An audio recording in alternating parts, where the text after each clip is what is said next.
Hello and welcome back. I'm Arumba. Thank you for joining me. Let's play some more Imperator. I think that's actually how you're supposed to pronounce it. I did some more Googling of pronunciation and probably going to get it all wrong, but, you know, is what it is. I saw your comments in the first couple of videos, and, you know, I'm going to do my best. You know, I'm going to get a lot of words wrong. Just try to bear with me. It's a new title. I don't recognize any of the countries, and it's all, like, ancient Greek. Haha, right? It's Greek to me. So, yeah. Also, I've been calling it the wrong thing. Apparently it's more like Phrygia, which, yeah, okay. Let's just go with that. Phrygia. Fine, whatever. I don't care. Also, papyrus. Oh my god. Calm down. Papyrus? Papyrus. God damn it. I hate that word. I'm just gonna call it pot. Pap. I'm gonna call it pap. Now it's called pap. Anyway. So, let's do this first thing. I remembered that we have this arthritis, and we didn't immediately seek treatment. We can purchase treatment for us using state funds. We will seek treatment for arthritis. Our gold. Sounds fine. Also, I was trying to decide like what to work on in this campaign, in this episode, and I want to try to work on picking apart Sparta. Sparta's currently quite weak. They only have 8 cohorts, 12,000 manpower. We should kill them before they get any stronger. Problem is that if we attack them directly, we've got to fight Macedon, and Macedon's got 38 troops. So, how can we get to war with Sparta without fighting Macedon? Well, there's 2 different ways we could do it. Number 1 is that the reason why Macedon will defend him is because Macedon is the, he's guaranteeing him. Just like in Europe Universalis 4, guarantees only go out upon the war declaration. So if we could be at war with Macedon, and then have another war get going, like say we're at war with Macedon, and then we declare war on Sparta while we're still at war with Macedon. Then we peace out with Macedon. He will not get a defensive call to join Sparta because it only happens when you declare the war. Another way we can do it, though, is to just attack one of Sparta's allies. There is no concept in this game of non-co-belligerence, so, or you know, co-belligerency. So if we just attack someone that Sparta is allied to, namely Polychrenia, or someone that they guarantee, if they do guarantee anyone themselves, or someone that's part of their defensive league, then we can go to war with Sparta and not fight Macedon, and we can still separate peace Sparta for full conquest, and it doesn't really matter. The aggressive expansion is the same, whether they are the primary war leader or a secondary. So, we're going to save up some oratory power in order to get a claim on something, or find some other way to get that going. Let's go ahead and just keep army maintenance at, like, you know, for 6 decades, I'd like to have a little bit of maintenance, just so that our armies are like ready to fight and stuff. We need them for anything in particular. We have quite a bit of unrest, quite a bit of aggressive expansion. That aggressive expansion is impacting our happiness for wrong culture and also for wrong culture group. It's important to know that wrong culture happiness and wrong culture group happiness are not added together. It's just whichever of those two is greater. So if you go to a city like this and you look at their happiness, it's got aggressive expansion minus 22.7 happiness, not the sum of the two. So we need to get that down. We need to let some time pass and just, you know, stabilize a bit. The slaves of Phrygia are revolting. Okay. Harsh treatment and high numbers have led to the slaves of Phrygia to rise against their masters. They demand that they be granted their freedom and that their former masters be punished. Word of this revolt is spreading quickly and is inspiring hope and courage in some and fear for life and property in others. If a slave can easily overthrow his master, then no free man is safe. All cities that fall to the rebel army will see their slave pops join the rebels. Okay, let's go down to like speed 3 just for a sec. So, okay, Phrygia is this city here. We have length of occupation will be done in 17 days, base is 30. We currently have mothballed forts by using this fort maintenance slider. What we can do, though, is we can just increase it right now. We're going to go from negative 50% fort defense to positive 10%, and that will retroactively increase their siege timer to 35 days. In this city, this is kind of a weird thing that I've found. You can't select the city. There's no way to select the city while there's an ongoing siege, except that there is. What you do is you find another city that's in the same province, click on that, then find the city in this list, then you can see it. So, there are no slaves in Phrygia. Again, can't click on Phrygia, gotta do it like this. There are no slaves here, but we still want to put this down as quickly as possible. So, Let's have this army go here. Let's grab a siege, or rather just a leader. We should have enough time for a monthly recovery tick. Let's see. Let's just do quick math here. 29 days. Yeah, we can make it so we do like our battle on February 1st or something. We do that, we'll be there on January 18th. It's gonna take 5 days to get there. So we'll wait until... Oh, they're actually trying to run.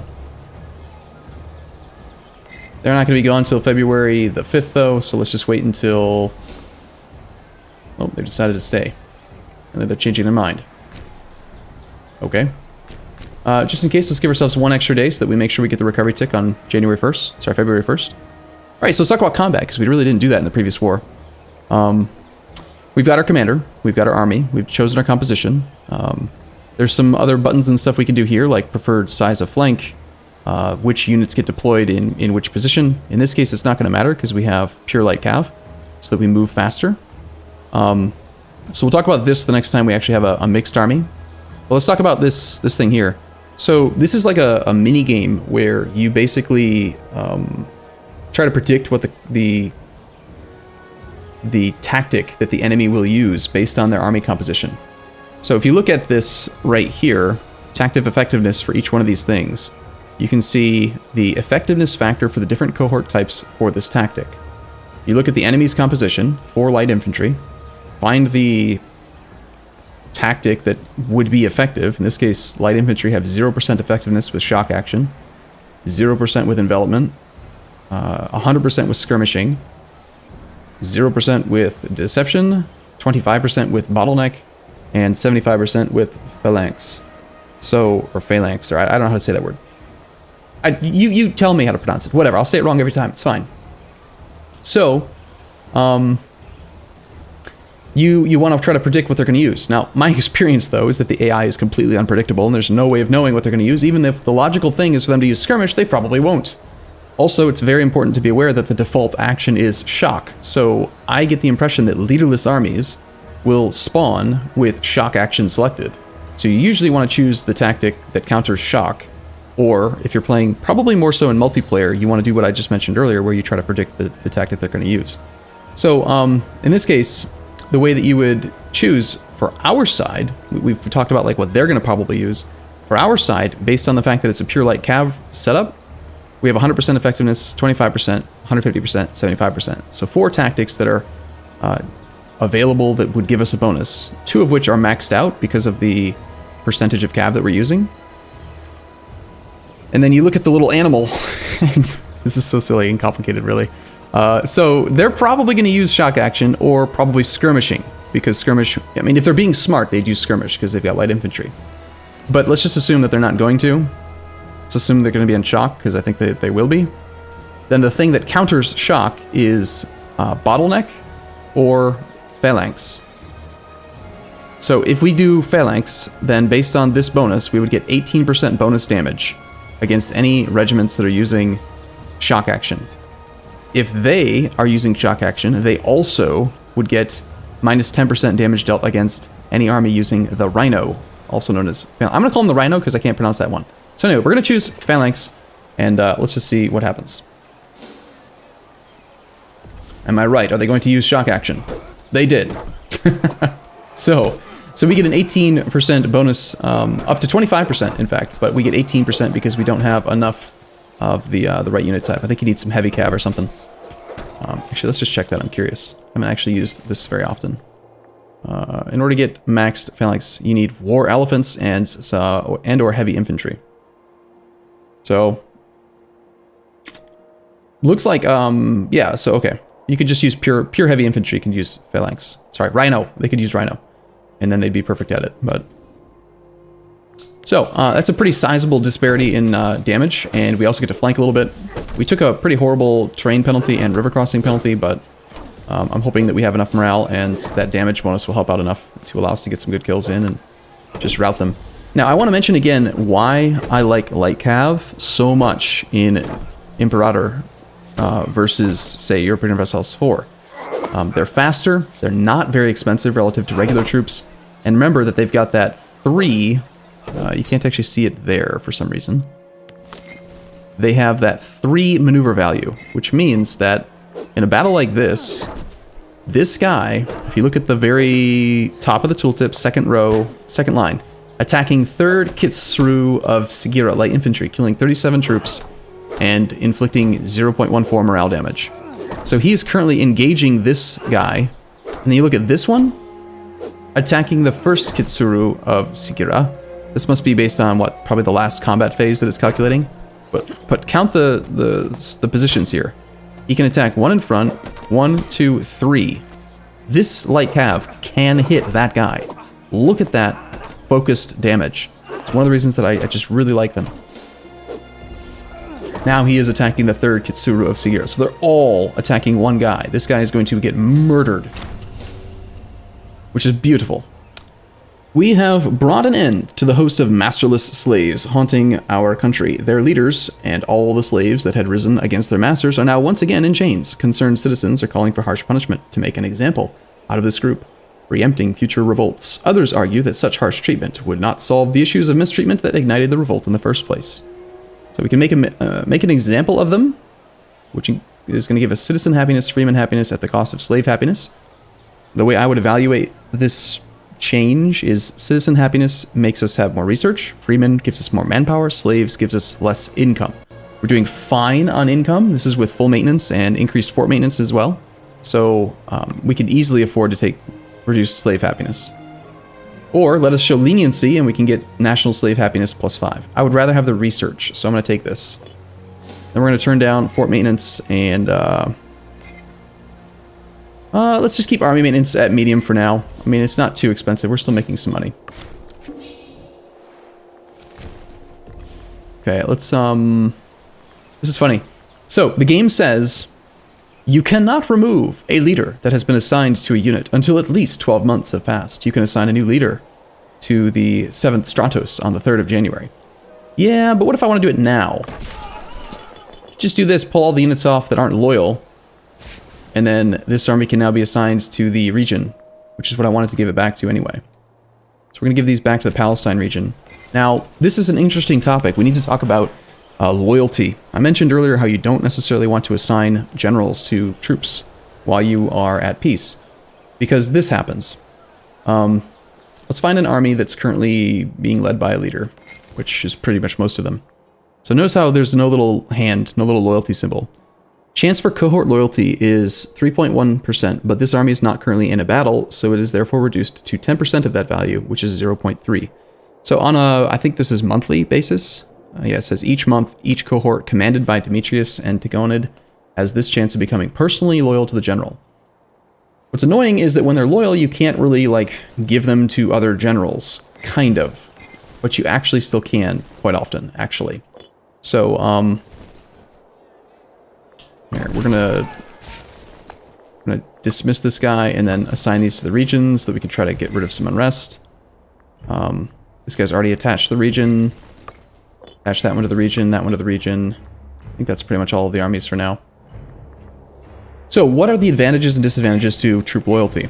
Well, the frustrating part is that if they are potentially a pretender, loyal cohorts will reduce their loyalty over time, make them just, you know, really annoying and like want to fight you and stuff.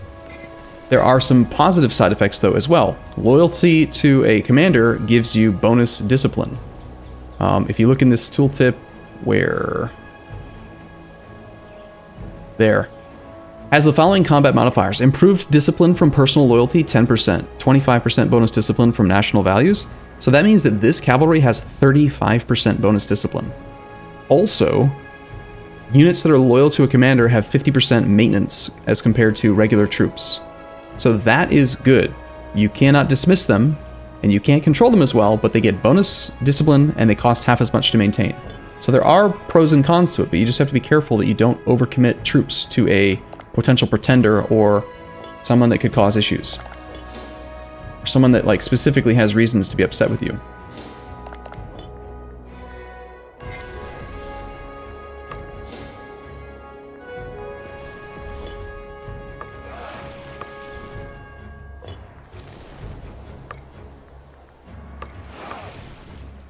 I believe it is still possible for these to become loyal to the actual the actual governor. But in the interest of keeping down unrest, I'm willing to risk it. Okay, we can do an available invention. Omen power, diplomatic reputation. Let's go take fabrication claim cost because we're going to want to do some fabricating soon. And beyond that, we're still on appeasing stance to get rid of our aggressive expansion, which is good. You have to be at peace in order to get that bonus decay. The Epiproxenos reduces aggressive expansion over time. That's this guy. If we can find someone with higher charisma skill, we can just directly reduce our aggressive expansion by 0.01 per skill. Let's go ahead and look at our character list. We'll say only men, sort by charisma. We do have one guy with 9, and he is currently our researcher. So what I'm going to do then is I'm going to fire him from the researcher job. I'm going to appoint someone else.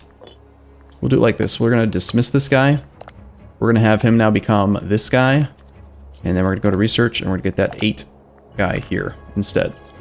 So we're sacrificing some oratory advanced power in order to get an extra 0.01 aggressive expansion decay per month.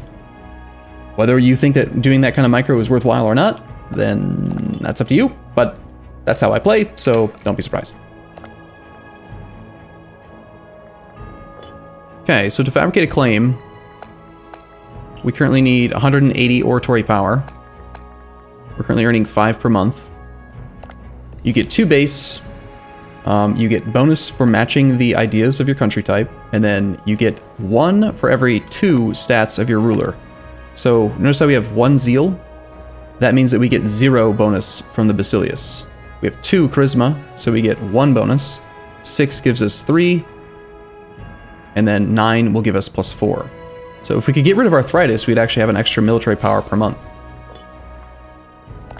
Talking about cohorts again, if you want to get rid of cohorts that are currently loyal to a general, you can just spend money and oratory power to reward veterans, and then they stop being considered loyal. But I found like potentially exploity ways to. Okay, you can't do this. It's loyal to him, and they refuse to move. However, what you can do is if you have two armies with loyal cohorts to one general, and you put them both in the same province, the same city, and then you use the combine armies button, the army will still combine with the higher marshal guy staying in charge. So you can pull troops off of an army that is loyal to a general by doing that. There are some other ways that you can do it too, but I'm not going to go into those until they come up. So anyway, there's a big war going on up here. Doesn't really concern us much. Rome is being Rome. Treatment was successful. Demetrius Antigonid has been receiving treatment for an ailment for some time. We are no longer arthritic. Or arthritic? Arthritic. Let the pronunciation complaints begin. Alright, let's go back to our capital. Make sure we have enough buildings. We've got lots of marketplaces. That's good. We're building up our civilization value. Max is 47. We're at 43. Growing by 0.04 per month, which means that our citizens are approaching 100% happiness, which is very nice. It means we're getting a lot of extra research out of this location. We're still really, really bad on research efficiency, but it's getting a little bit better.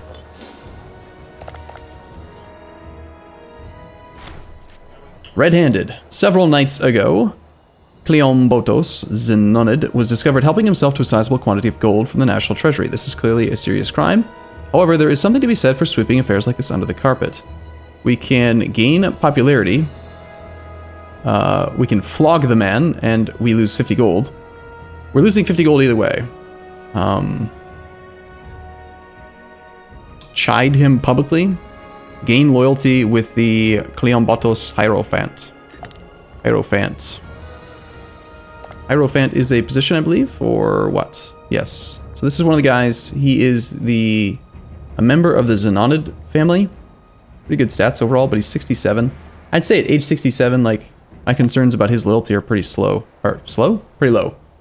Let's just take some personal popularity. We'll flog him. You know, he'll die quicker that way anyway, at some point. We have some scorned families. Just do a quick check to make sure that the ones that are scorned are not huge. That's a pretty big family, actually.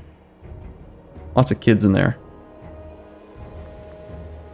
This guy's got pretty bad stats. That's the guy that we just flogged. And then this guy's got awful stats as well. Hard to justify.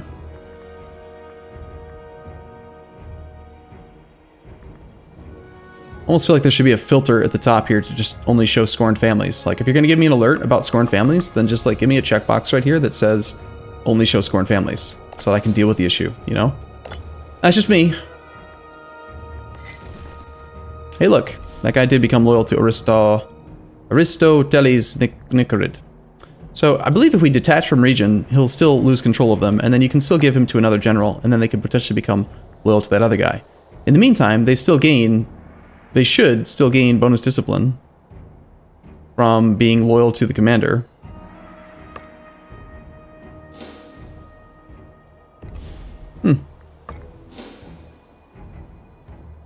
Apparently not. Apparently these guys are not getting bonus discipline. Perhaps it's different when they are loyal to a general. Maybe the general needs to be in charge of the army. I don't know. Who knows? We'll figure it out as we go. That all being said, I'm going to take a short break here. I look forward to seeing you guys in the next episode. As always, thank you for watching, and I'll see you soon.